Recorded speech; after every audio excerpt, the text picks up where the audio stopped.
Studio Minuit présente la collection Histoire d'espionnage. L'Orchestre rouge. La dénomination d'Orchestre rouge a été donnée par la Gestapo à un ensemble de groupes en contact avec l'Union soviétique qui ont résisté au nazisme durant la Seconde Guerre mondiale.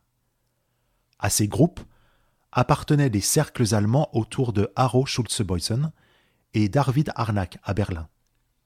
Et indépendamment de cela, les groupes de renseignement construits par Léopold Trepper à Paris et à Bruxelles. Ce dernier réseau opérait en faveur de l'URSS. Le réseau franco-belge. Le réseau d'espions est mis en place dans l'ouest de l'Europe dans l'entre-deux-guerres pour fournir des informations à l'Union soviétique.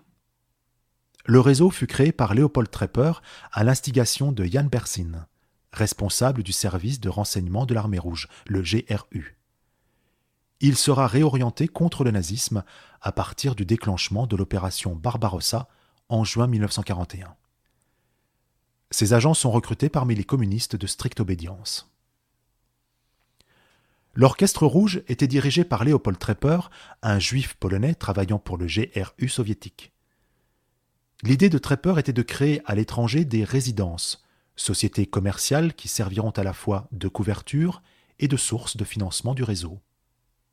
À la tête de ces sociétés, Trepper, qui se fera aussi appeler Adam Milker, place des hommes de confiance qu'il recrute dans les mouvements de résistance français, belges, néerlandais et allemands. Tous les membres de ce réseau, communistes ou non, agissent avant tout par conviction anti-nazie. La centrale du réseau est à Bruxelles, où elle s'abrite sous le paravent d'une société de commercialisation d'imperméables, créée dès avant la guerre, et qui prospère grâce à ses filiales des pays scandinaves et établit des relations commerciales avec la France et les Pays-Bas. C'est le roi du caoutchouc, Foreign Excellent Trenchcoat, installé à Bruxelles, rue Royale. Une autre société a été créée à Paris, la Cimex, avec une succursale du même nom installée à Marseille. Les buts premiers de cette organisation étaient de recueillir des renseignements sur la capacité de production du complexe militaro-industriel allemand et d'autres informations importantes permettant de détecter les préparatifs de guerre de l'ennemi. Le réseau allemand. La partie berlinoise du réseau était composée de différents groupes d'amis, dirigés par Arro Schulze-Boysen, officier travaillant au département des communications du ministère des Transports aériens du Reich à Berlin, et par Arvid Harnack, en poste au ministère économique allemand. Ces groupes rassemblaient des anciens amis de la revue nationale bolchevique Der Gegner, des artistes, des pacifistes et des communistes, en tout plus de 150 adversaires du régime hitlérien. Les membres incluaient entre autres Alexander Erdberg, Adam Kukow, un producteur de théâtre, sa femme, Grete Kukow, qui travaillait pour le département de la politique raciale mené par Alfred Rosenberg, Horst Heilmann, spécialiste du chiffre pour la division des communications de la Wehrmacht, Günther Weisenborn, auteur allemand, Herbert Goldnoff, affecté au service de contre-espionnage allemand, Johann Grodens, mécanicien pour avions affecté à des bases militaires de la Luftwaffe, Hans Koppy, un militant communiste. Ils ont distribué des tracts, mis des slogans sur les bâtiments et ont soutenu des personnes persécutées. Un cercle plus restreint a collecté des informations pour le renseignement soviétique. Activité. L'organisation fournissait à l'Union soviétique des informations politiques, économiques et militaires collectées à tous les niveaux.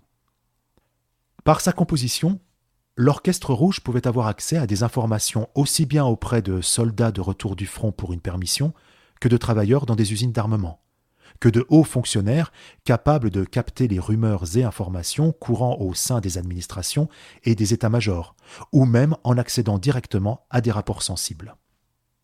Une synthèse était effectuée au plus haut niveau du réseau afin d'établir les plans offensifs de la Wehrmacht en Russie, mais aussi d'analyser l'activité des troupes allemandes en territoires occupés et leurs pertes, ainsi que la production des usines de munitions, de chars et d'avions. La situation politique interne en Allemagne, en Italie et dans les pays occupés faisait l'objet des mêmes soins. Néanmoins, dans un ouvrage consacré à l'Orchestre Rouge en 2015, l'universitaire Guillaume Bourgeois met en doute que Trepper et son réseau, l'un des plus réputés de l'Orchestre Rouge, ait finalement fourni aucune information stratégique à l'Union soviétique, traitant celui-ci d'imposteur qui par accident devient un héros alors qu'il ne le méritait pas du tout. Guillaume Bourgeois met également en évidence l'amateurisme du réseau. Les membres des différents groupes se connaissaient souvent entre eux, ce qui, en cas de capture de l'un d'eux, pouvait mettre en danger tous les autres. Réaction allemande. Les services du contre-espionnage allemand prirent connaissance du réseau lorsqu'ils interceptèrent des messages radio en provenance des services secrets soviétiques, du NKVD, en juin 1941. Dans l'argot des services secrets allemands, le patron d'un réseau est un chef d'orchestre. Il coordonne et dirige le jeu des pianistes, les opérateurs radio, et de leur boîte à musique, les émetteurs. Les émissions en alphabet morse du réseau de Trepper constituent un genre de musique qui le font surnommer par les Allemands dit Rote Kapelle, l'orchestre rouge, dont ils ne parviennent pas à percer le code. Un groupe de travail voué à anéantir le réseau est créé, le Sonderkommando Rote Kapelle, groupe spécial orchestre rouge. Le 14 juillet 1942, la station d'écoute allemande intercepte un message codé provenant de Moscou que les spécialistes parviennent à comprendre et qui révèle maladroitement des renseignements permettant de resserrer la recherche de l'adresse du réseau. L'Abwehr parvient alors, par triangulation radio, à localiser l'émetteur de Bruxelles. Quand les Allemands surgissent au siège bruxellois de l'orchestre, rue des Atrébates, distinct du siège de la Société d'imperméables, rue Royale, la surprise est complète. Et Léopold Trepper, qui est absent à ce moment-là, ne doit qu'à sa présence d'esprit d'échapper à l'arrestation en se faisant passer auprès d'une sentinelle pour un colporteur passé là par hasard. Cependant, la chasse aux agents de l'Orchestre Rouge commence, dirigée par le service spécial de contre-espionnage qui investit plusieurs adresses. Un des radiotélégraphistes belges se réfugie dans un autre quartier bruxellois, mais est surpris en pleine émission et se défend en tirant sur les Allemands, tout en fuyant sur les toits des maisons de la rue Marie-Christine avant de succomber. Démantèlement du réseau berlinois. Le 26 août 1942, le contre-espionnage allemand parvient à décrypter un message radio de Moscou qui contient les noms et adresses de Harnack, Schulze-Boysen et Kukow. Le 31 août, Haro et Libertas Schulze-Boysen sont arrêtés. Puis jusqu'au 12 septembre, plus de 120 membres des groupes Berlin. Grâce aux interrogatoires et aux espionnages dans les cellules, 80 autres personnes proches du groupe seront encore arrêtées jusqu'en juin 1943. Les Allemands mettent fin aux activités du réseau. En dépit des tortures, les membres du groupe berlinois résistent à leurs interrogatoires. Haro Schulze-Boysen monte une astuce dans l'espoir de sauver ses camarades.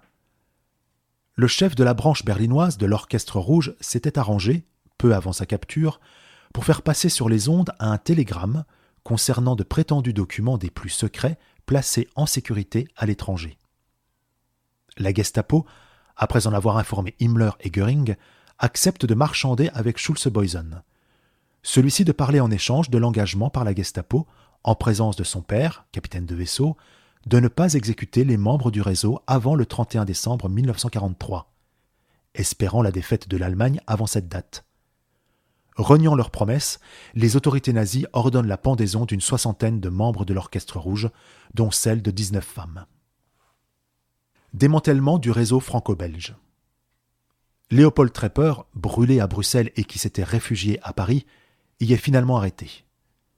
Il entreprend alors, selon sa version, de tromper les Allemands en affectant de collaborer avec eux. Guillaume Bourgeois, dans son ouvrage consacré à l'Orchestre Rouge, affirme que Trepper a livré de lui-même les hommes et les femmes de son réseau. Les membres arrêtés sont soumis à de durs interrogatoires, à des tortures, et d'autres noms auraient été délivrés.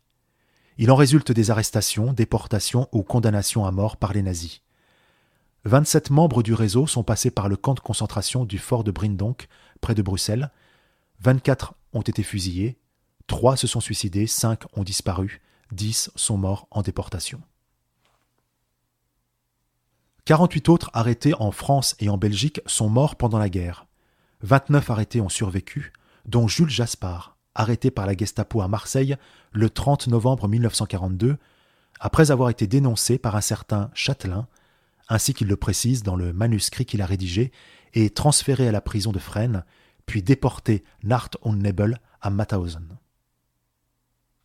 Son épouse Claire Legrand est également arrêtée et déportée à Ravensbrück, puis au camp voisin de Uckermark, où elle est victime des chambres à gaz.